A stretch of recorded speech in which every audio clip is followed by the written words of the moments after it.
السلام viewers, welcome back to my channel. امید کرتی ہوں کہ آپ سب لوگ ٹھیک ہوں گے۔ ہم ریڈ کر رہے ہیں ادھورا ساتھ بائی عائشہ عمر۔ امید کرتی ہوں کہ آپ ہمارے ناول کو انجوائے کر رہے ہوں گے، لیکن اسی کے ساتھ ہی ہمارے یوٹیوب چینل کو سبسکرائب کریں، لائک کریں، کامنٹ کریں اور شیئر کریں۔ بیل آئیکن کے بٹن کو پریس کرنا مت بھولیے گا تاکہ ہماری ہر آنے والی نئی ایپیسوڈ سب سے پہلے آپ تک پہنچے۔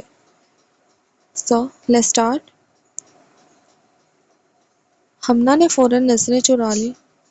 یہ کھلتا نہیں اور نہ کسی کو کھولنے کی اجازت ہے۔ پھر وہ چائے بنانے کچن کی طرف چلی گئی۔ حیات یوں ہی کوریڈور میں ٹہلنے لگا جہاں دیوار پر آویزاں تصویریں تھیں۔ ایک پینٹنگ نے اس کی توجہ کھینچ لی۔ وہی چہرہ، وہی آنکھیں جو وہ ایک بار ایام ماسی کی ڈائری میں دیکھ چکا تھا۔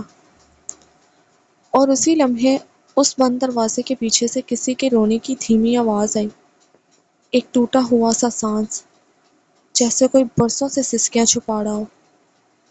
حیات کا ضبط جواب دے گیا۔ اس نے دروازے کا ہینڈل گھمایا۔ حیرت انگیز طور پر دروازہ کھل گیا۔ وہ اندر داخل ہوا اور سامنے کرسی پر بیٹھا ایک بوڑھا مرد جن کی آنکھیں اسی کی ڈائری میں تھیں، جن کی آنکھیں اسی آیت کی تصویر جیسی تھیں جو ڈائری میں تھی۔ چہرے پر جھریوں کا جال، سفید بال اور وہ آنکھیں جیسے وقت میں کہیں رک گئی ہوں۔ وہ اور کوئی نہیں، حیدر تھا، آیت کے خوابوں کا حیدر۔ حیات کی آنکھیں حیرت سے پھیل گئیں۔ اس کے لب کانپے مگر کچھ بول نہ سکا۔ دونوں کی نظریں چند لمحوں کے لیے ٹکرا گئیں، ماضی اور حال جیسے خاموشی میں ایک دوسرے کو پہچان گئے ہوں۔ حیات کا دل تیزی سے دھڑکنے لگا۔ وہ تیز قدموں سے باہر نکل گیا۔ دروازہ پیچھے سے خود بخود بند ہو گیا۔ ہمنا اسے آواز دیتی رہ گئی، حیات چائے تو لے لو، مگر وہ جا چکا تھا۔ اس کی خاموشی میں ایک طوفان تھا جو کچھ نہ کچھ بکھیر کر چھوڑنے والا تھا۔ فنکشن کے بعد سب کچھ بدل چکا تھا۔ وہ دن جب حیات نے اس بند کمرے میں قدم رکھا، اس کے دل میں جیسے کوئی درار پڑ گئی ہو۔ اس روز کے بعد نہ اس نے ہمنا سے بات کی، نہ اس کے میسیجز کا جواب دیا، نہ ہی کالز اٹھائیں۔ ہمنا حیران تھی، بے چین بھی۔ وہ حیات کی خاموشی کو سمجھ نہیں پا رہی تھی۔ اسکول کے دنوں کا دوست جس نے کالج تک کا ہر قدم اس کے ساتھ چنا تھا، وہ اب اس کے سامنے آنے سے بھی کترا رہا تھا۔ یونیورسٹی میں جہاں کبھی دونوں ایک دوسرے کے ساتھ ہر لیکچر کے بعد چلتے تھے، اب وہ اجنبی بن گئے تھے۔ ہمنا کی نظریں اکثر دروازے کی طرف اٹھتی تھیں، شاید وہ پھر سے آ جائے، کچھ کہے، کچھ سنے، لیکن حیات کی خاموشی پتھر جیسی ہو چکی تھی۔ کئی دن گزر گئے۔ ہمنا نے آخرکار ایک دن ہمت کی۔ وہ لائبریری کے اس کونے میں گئی جہاں وہ اکثر بیٹھا کرتا تھا۔ وہاں وہ اکیلا بیٹھا تھا، مگر جیسے وجود تو تھا، دل کہیں اور۔ حیات، آواز کانپ گئی تھی۔ حیات نے نظریں اٹھائیں، چہرہ سخت، آنکھوں میں وہ سوال جو کہے تو کچھ نہ، مگر بولے بہت کچھ۔ تم مجھ سے ناراض ہو؟ حیات نے نظریں چرا لی۔ نہیں، بس کچھ چیزیں اب ویسی نہیں رہی۔ تو پھر کہو، کیا بدل گیا؟ ہمنا کی آواز میں نمی تھی۔ سب کچھ، وہ کمرہ، وہ تصویر، وہ سچ جس سے تم بے خبر ہو، لیکن جس نے میری دنیا بدل دی۔ ہمنا کچھ بولنے ہی لگی تھی کہ حیات نے آہستہ سے کہا، مجھے وقت دو ہمنا، میں خود کو سمجھنا چاہتا ہوں۔ جو دیکھا وہ آسان نہیں تھا۔ پھر وہ اٹھا، بنا پیچھے دیکھے چل دیا۔ ہمنا بس کھڑی رہی، آنکھوں میں سوال، دل میں بے قراری، اور ان لمحوں کی گونج جو شاید لوٹ کر کبھی نہ آئی۔ ہمنا نے آج فیصلہ کر لیا تھا، مزید خاموش رہنا ممکن نہیں تھا۔ اس نے حیات کو بلا لیا، یونیورسٹی کے اسی پرانے درخت کے نیچے جہاں وہ کبھی گھنٹوں بیٹھا کرتے تھے۔ حیات آیا، خاموشی سے، مگر چہرے پر کئی سوال تھے۔ ہمنا سیدھی اس کی آنکھوں میں دیکھ کر بولی، تم محبت کرتے تھے مجھ سے، ہے نا؟ حیات کا دل جیسے تھم سا گیا.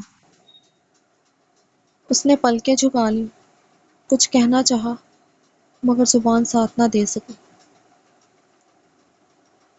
ہر وقت میرے آگے پیچھے پھرتے تھے، کالج میرے ساتھ، یونیورسٹی میرے ساتھ، اور اب جب میں اس موڑ پر کھڑی ہوں جہاں دل نے پہلی بار تمہارا نام لیا ہے، تم پیچھے ہٹ رہے ہو.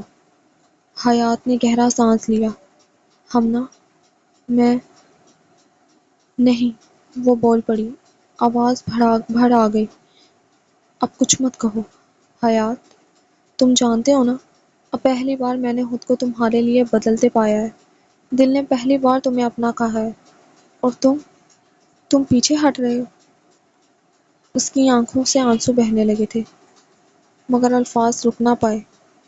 کیا اس کمرے کی خاموشی نے تمہاری محبت سے زیادہ زور پکڑ لیا؟ کیا تمہیں مجھ پر یقین نہیں رہا؟ حیات نے نظریں اٹھائیں. وہ پل صرف سچ کا تھا. یقین ہے ہمنا، شاید دنیا کے ہر رشتے سے بڑھ کر ہے، لیکن جو کچھ جانا، جو کچھ سمجھا، اس نے مجھے توڑ دیا.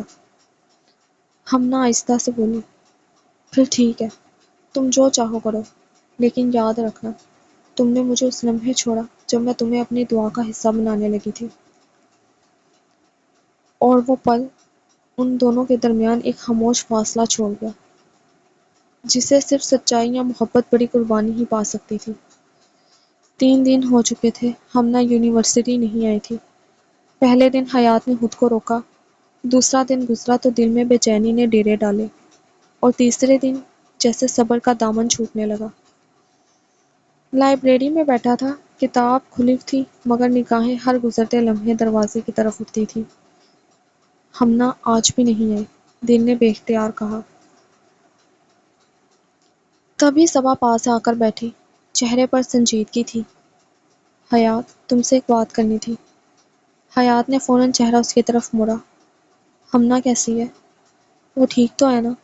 صبا نے دھیرے سے کہا.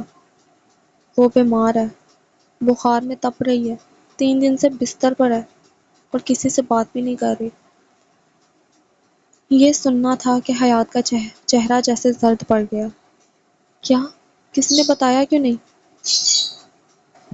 صبا نے ہلکے انداز میں کہا. شاید وہ کسی سے کچھ کہنا ہی نہیں چاہتی تھی، شاید تم سے بھی نہیں. حیات خاموش ہو گیا. دل کے اندر کچھ ٹوٹ رہا تھا، جیسے وقت کی سختی نے اس کی خودداری کو رون دیا ہو. اس نے کرسی سے اٹھتے ہوئے بس اتنا کہا، مجھے جانا ہوگا، شاید دیر ہو رہی ہے.